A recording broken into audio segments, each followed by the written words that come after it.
बहुत बहुत स्वागत और अभिनंदन।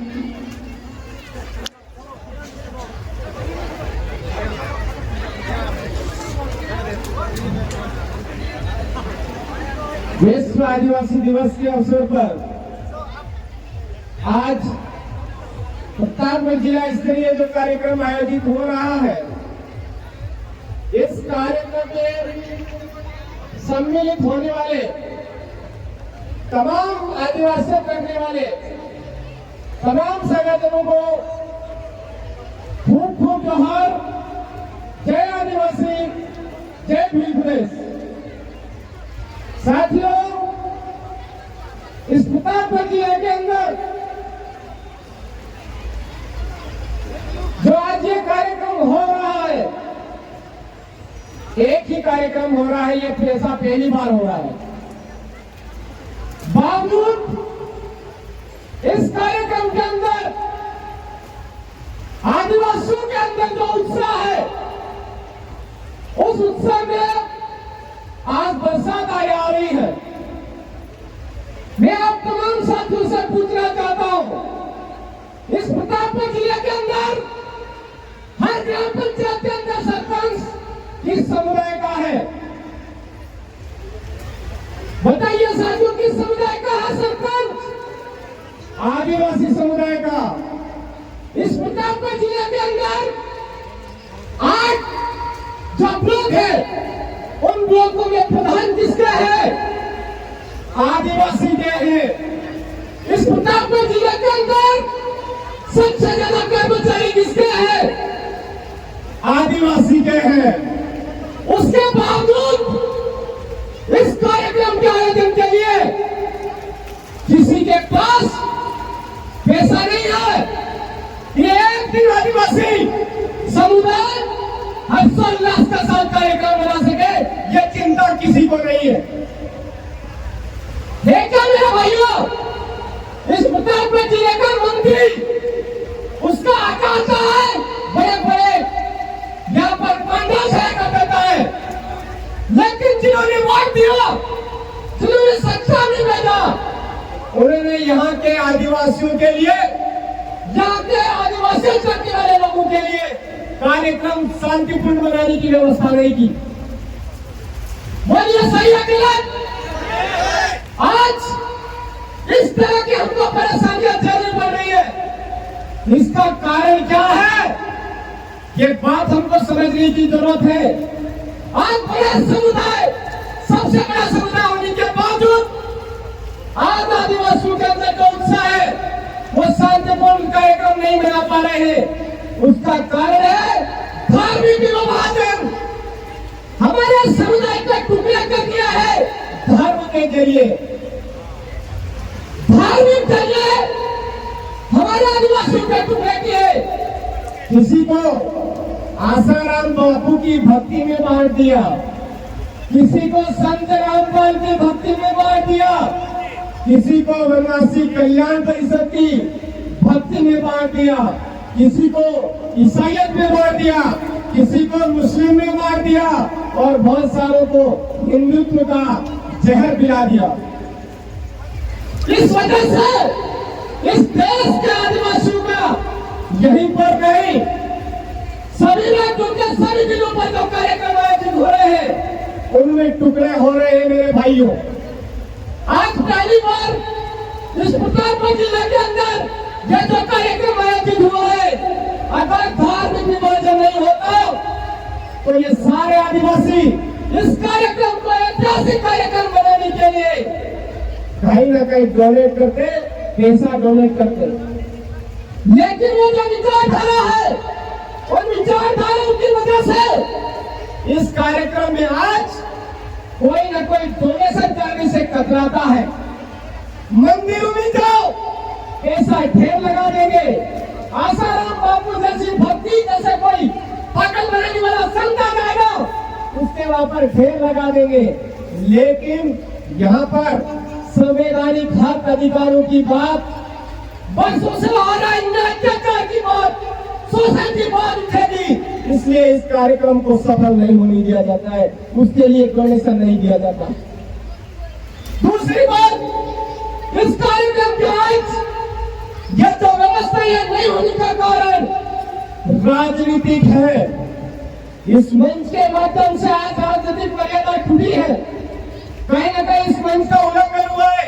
मैं इस मंच के माध्यम से इस प्रताप बघेल के जितने दबाई है उनको ठेस पहुंची है, तो मैं इस मंच के माध्यम से माफी चाहता हूं। ये कार्यक्रम आदिवासी परिवार का है, उस हर व्यक्ति का है जो आदिवासी की विचारधारा रखता है, किसी पार्टी विशेष का कार्यक्रम ये नहीं है। अगर किसी ने ये दिमाग में सोच लिया है यह किसी पार्टी विशेष का कार्यक्रम था और हमारे किसी वक्ता के माध्यम से ऐसा गलत बोला गया है, तो मैं सार्वजनिक रूप से तमाम आदिवासी अपनी विचारधारा रखने वाले तमाम आदिवासियों के सामने आज दिल से माफी चाहता हूँ। मैं आपको कहना चाहूंगा, आगामी साल में हमारे इस कार्यक्रम को सफल बनाने के लिए यहाँ पर बरसाती टेंट लगाने के लिए हर ग्राम पंचायत से 10,000 रुपए देने वाले व्यक्ति को इस सरपंच बनाए। इस कार्यक्रम को सफल बनाने के लिए खुले दिल से बिना मांगे 10,000 रुपए इस मंच तक पहुंचाए, ऐसे आदमी को सरपंच बनाना ये मैं आपको आह्वान करना चाहता हूँ। इस तरह के कार्यक्रम को सफल बनाने के लिए जो आपके विचारों की कदर करता है, आदिवासियों का विचारधारा की कदर करता है, ऐसे आदमी को प्रधान बनाए, ये मैं आपसे कहना चाहता हूँ।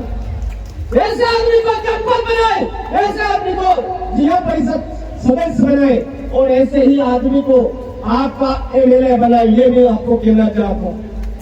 साथियों, यहाँ पर मैं कोई राजनीतिक बात नहीं कर रहा, लेकिन पूरे जिले के आदिवासी कार्यक्रम हर्षोल्लास के साथ मनाना चाहते थे, लेकिन बरसात की वजह से यह कार्यक्रम आज कहीं न कहीं अव्यवस्थित हुआ। जो बात होनी चाहिए थी वो शांतिपूर्ण ढंग से नहीं हुई। आज अभी रमजान बोल रहे थे आरक्षण का मसला, यह आरक्षण का मसला हमारे साथ वर्षों से उठाघात हो रहा है।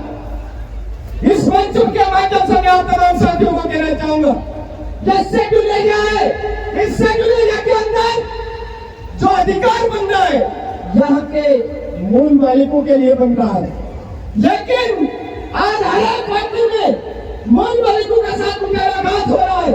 मूल मालिकों को पीछे धकेलने के लिए चंद कभी 40% की अनिवार्यता कर दी जा रही है, कभी 35% की अनिवार्यता कर दी जा रही है। यहाँ तक कि ये जो पर्ची वाली सरकार है, भजन मंडली सरकार है, इन्होंने एक घोषणा कर दी कि शेड्यूल एरिया के अंदर 11 अनुसूचित क्षेत्र में वार्डन नौकरी करेंगे।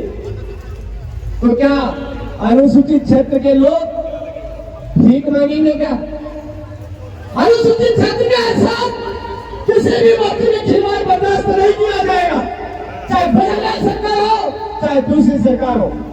ये हम सब लोग बात बयान देनी है मेरे साथी। आज हॉस्पिटल की बात आ रही थी, हमारे यहाँ पे आदिवासियों के टुकड़े करके, आदिवासियों की विचारधारा के टुकड़े करके यहाँ पर हॉस्पिटल में चंदा वसूली की जा रही है। डीएवी के नाम पर परेशान करके चंदा वसूली की जा रही है। कोई मरीज ज्यादा गंभीर बता करके उनके साथ में चंदा वसूली की जा रही है, उसके बावजूद यहाँ की जो शासन सत्ता होती है वो बंद कर आगे मूंद करके सो जाते हैं। मैं आपसे कहना चाहूंगा, यह सारा इसलिए हो रहा है कि राजनीति के अंदर जैसे ही चुनाव आता है दारू और पैसा बांटा जाता है। उस दारू और पैसे के चक्कर में हम लोग वोट करते हैं और वो लोग जब सत्ता में चले जाते हैं, दारू और पैसे की कीमत आपको चुका दी, इसलिए वो गहरी नींद में सो जाते हैं। बहुत सारे ऐसे लोग हैं जो बोलते हैं समाज से वो बोलिए और वोट लगाते हैं। अगर समाज सेवा पर आप मानते हो तो आदिवासियों का आज उनका एक कार्यक्रम होता है, वो सफल क्यों नहीं हो पा रहा है? वो शांतिपूर्ण ढंग से क्यों नहीं मुझे बनाए? ऐसे ढोंगी लोगों को इस प्रकार पर जिले से नहीं, डूंगरपुर से पार करना पड़ेगा, बांसवाड़ा से पार करना पड़ेगा, उदयपुर से पार करना पड़ेगा, जो भील प्रदेश की टेरिटरी है उससे पार करना पड़ेगा। ये भाई मेरे को आप सबको समझता हूँ। आज हजारों युवाओं के साथ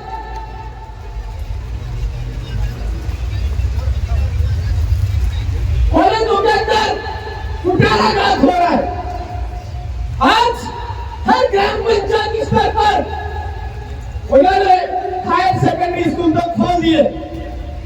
हायर सेकेंडरी स्कूल खोलने के बाद उनकी आगे की पढ़ाई के लिए कॉलेजों के अंदर कहीं न कहीं कम सीटें कर दी गई। मैं इस मंच के माध्यम से कहना चाहता हूं कि अब देश आजाद हुआ 75-76 साल हो गए, लेकिन आज कॉलेज शिक्षा के लिए भी हमारे यहाँ के लोगों को मौका नहीं मिलने लग गया। बोलते हैं सरकारी बोलती है, बड़े बड़े दावे करती है कि हमने 5 कॉलेज खोल दिए, हमने 10 कॉलेज खोल दिए। मैं पूछना चाहता हूँ, यहाँ पर BMSTC के कॉलेज खोल दिए क्या आपने? मैं आप पूछना चाहता हूँ, LLB का कॉलेज खोल दिया क्या आपने? मैं पूछना चाहता हूँ, यहाँ पर ऐसी कौन सी कॉलेज खोल दी जिसमें बच्चा कहीं पर एडमिशन नहीं मिले तो वहां पर एडमिशन मिल जाए? ऐसी कॉलेज खोल दी क्या? नहीं खोली। आज प्रत्येक वर्ग का बच्चा जो 12वीं पास होता है वो कॉलेज करना चाहता है, रेगुलर करना चाहता है, लेकिन कॉलेज के अंदर नंबर नहीं आता है। इसकी वजह से उसकी पढ़ाई डिस्टर्ब हो रही है। 12वीं के बाद उसको पढ़ाई रोकनी पड़ रही है। मैं सरकारों से इन गूंगी बहरी लोगों को बेवकूफ बनाने वाली सरकारों से कहना चाहता हूँ कि हमारे यहाँ पर जितनी भी कॉलेज है उन कॉलेजों के अंदर सीटें बढ़ाई जाए। आज 3 साल हो गए, 3 साल में हमारे बच्चों के छात्रवृत्ति नहीं मिल रही है। यहाँ पर वो जो छात्रवृत्ति है उस छात्रवृत्ति का अभ्यास कमा करके ये नेता लोग डका रहे हैं। उसके बारे में यहाँ के प्रशासनिक अधिकारी बोलने को तैयार नहीं। बार बार हमको भीख मंगी की तरह हमारा जो हक है, हमारा जो अधिकार है वो मांगना पड़ता है। मेरे साथियों, हम सबको जरूरत है, जो हमारी नहीं सुनता है उनसे हमको भी नहीं सुनने की बारी हमारी आती है। उस टाइम हम दारू और पैसे के पीछे पागल हो जाते हैं। जो दारू और पैसे के पीछे पागल होना बंद करना पड़ेगा और आगामी पंचायती राज चुनाव में जो दारू बढ़ता है, जो पैसा बढ़ता है, उसको वोट देना बंद करना पड़ेगा। ये मैं आपको कहना चाहूंगा।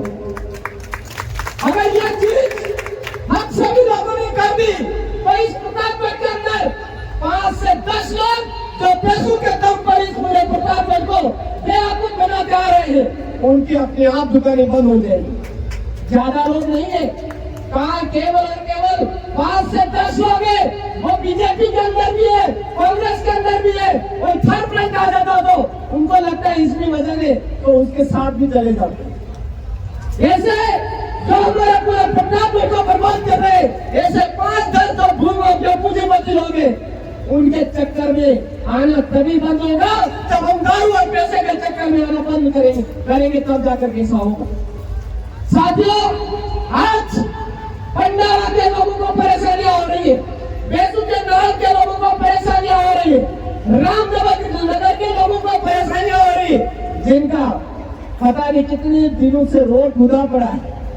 रोडों को लेकर के हमारे पूरे प्रतापगढ़ जिले में परेशानियां है, स्कूलों को लेकर के पूरे प्रतापगढ़ जिले में परेशानियां है। और माँ बाड़ी का तो पूछो मत। माँ बाड़ी के लोगों के जो जिन्होंने खोल रखी है उन बेचारों को कम पेमेंट दिया जा रहा है, वही तक नहीं। माँ बाड़ी के अंदर जो पोषण आ रहा है उसमें कीड़े दिए जा रहे हैं, कीड़े दिए जा रहे हैं। माँ बाड़ी का जो पोषण आ रहा है उसमें कीड़े है।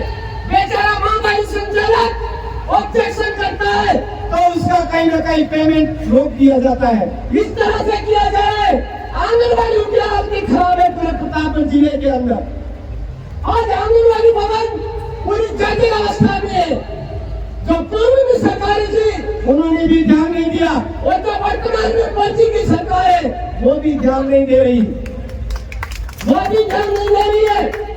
मैं आप तमाम साथियों से कहना चाहूंगा, हम चुनाव को सबसे ज्यादा हल्के में लेते, चुनाव को सबसे ज्यादा हल्के में लेते। चुनाव उसी व्यक्ति का करना है हमको जो हमारे लिए, हमारे जिले के लिए, हमारे राजस्थान के लिए और पूरे देश के लिए कहीं न कहीं अच्छी सोच रखता हो। ये हमको करना पड़ेगा।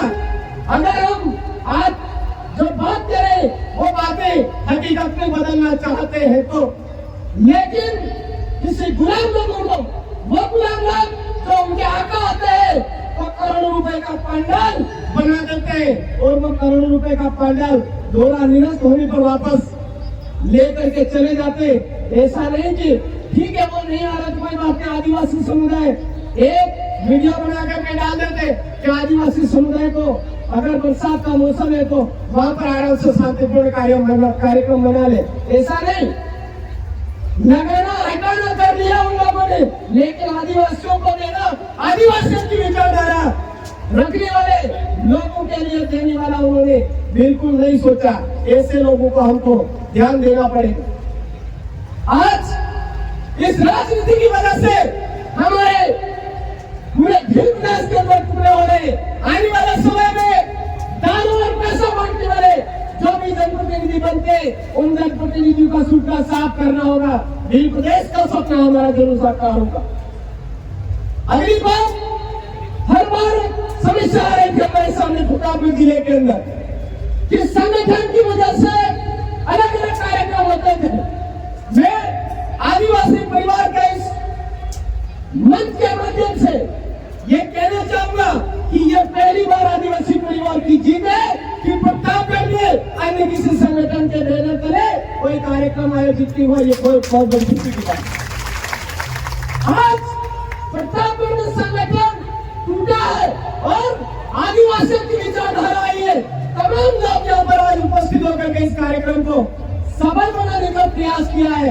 मैं आगामी समय में हमारे जो भी भाई अलग संगठन के हिसाब से कार्यक्रम आयोजित करने का सोच रखते थे, उनसे इस मंच के माध्यम से हाथ जोड़ करके निवेदन करना चाहूंगा कि ये मंच आदिवासी परिवार का मंच है, ये सार्वजनिक मंच है, ये समुदाय का मंच है।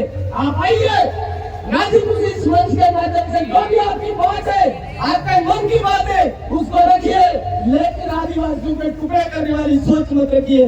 आदिवासियों को एक जगह पर लाने का काम करिए। ये मैं इस मंच के माध्यम से जो भी इस तरह से करते थे उन भाई से निवेदन करना चाहूंगा। अगर मेरी बात आप भाई को कड़ी लगती हो तो मैं आपको आपसे माफी भी चाहता हूँ, लेकिन इस संगठन वीर प्रतापगढ़ बनाया, इसके लिए मैं आप तमाम साथियों का खूब आभार गुहार करता हूँ।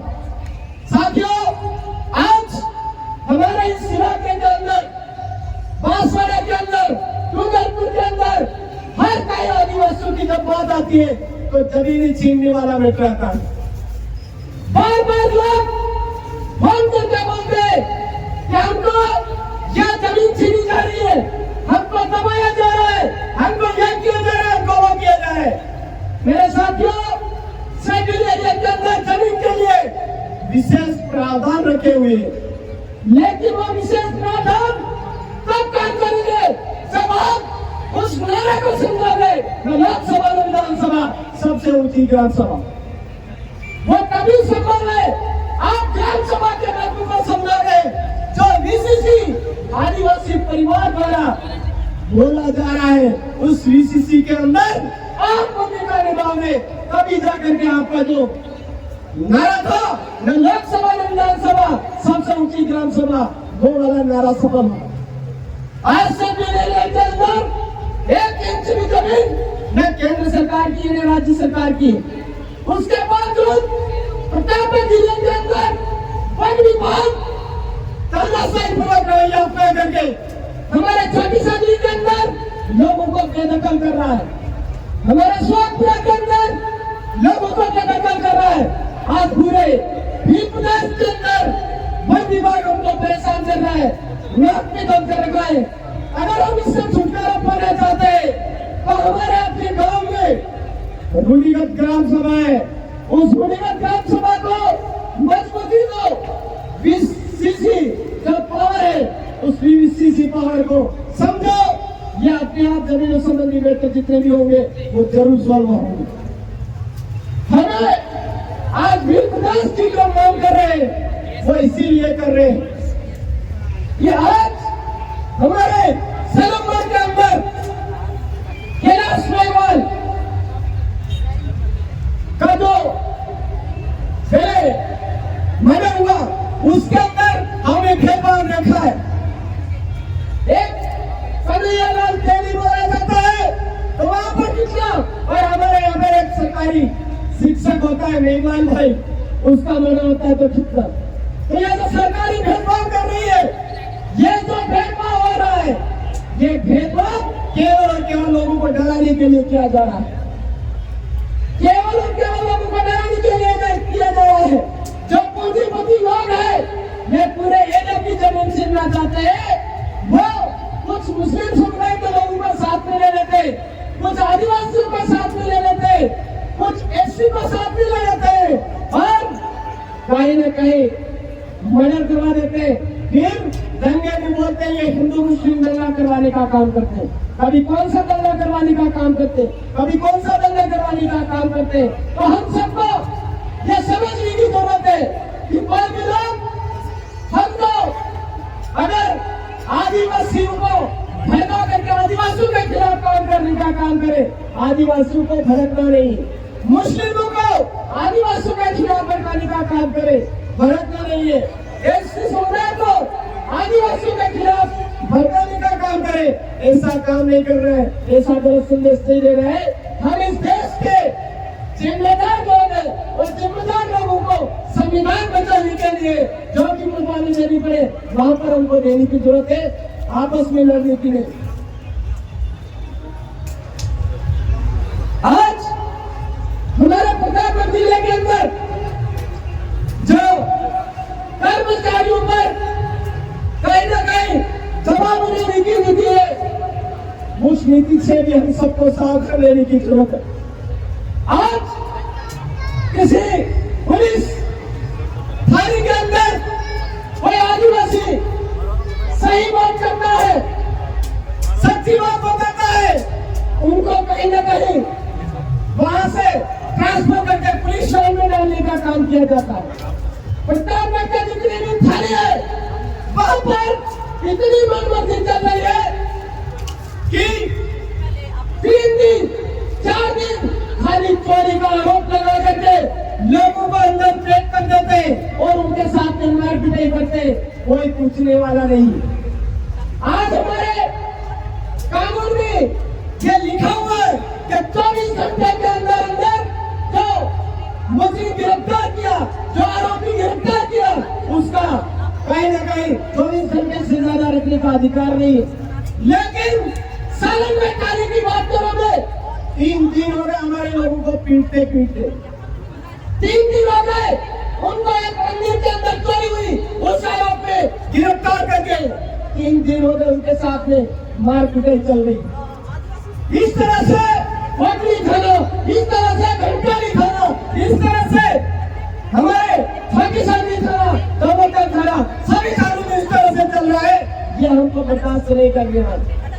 आने वाले समय में इस तरह से हमारे किसी भी भाई के साथ में इस तरह से मुलाकात होता है, आने वाले समय में इस आदिवासी परिवार की जो विंग्स बने हुए उनके जरिए हमको आवाज बुलंद करनी।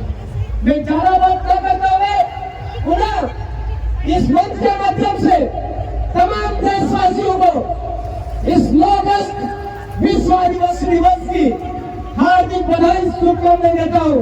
और आदिवासियों की विचारधारा रखने वाले, प्रकृति को बचाने की विचारधारा रखने वाले, जीव जगत को बचाने की विचारधारा रखने वाले, प्राणी मात्र को बचाने वाले विचारधारा रखने वाले तमाम साथियों को विश्व आदिवासी दिवस की हार्दिक बधाई शुभकामनाएं देते हुए मैं अपनी वाणी को विराम देता हूँ। आप तमाम साथियों को खूब खूब जोर, जय आदिवासी, जय भीम प्रदेश, जय संविधान, जय भीम, जय भारत, आप सबकी जय, आप सबकी जय। एक नारा होगा, अरे जय जोहार का नारा है,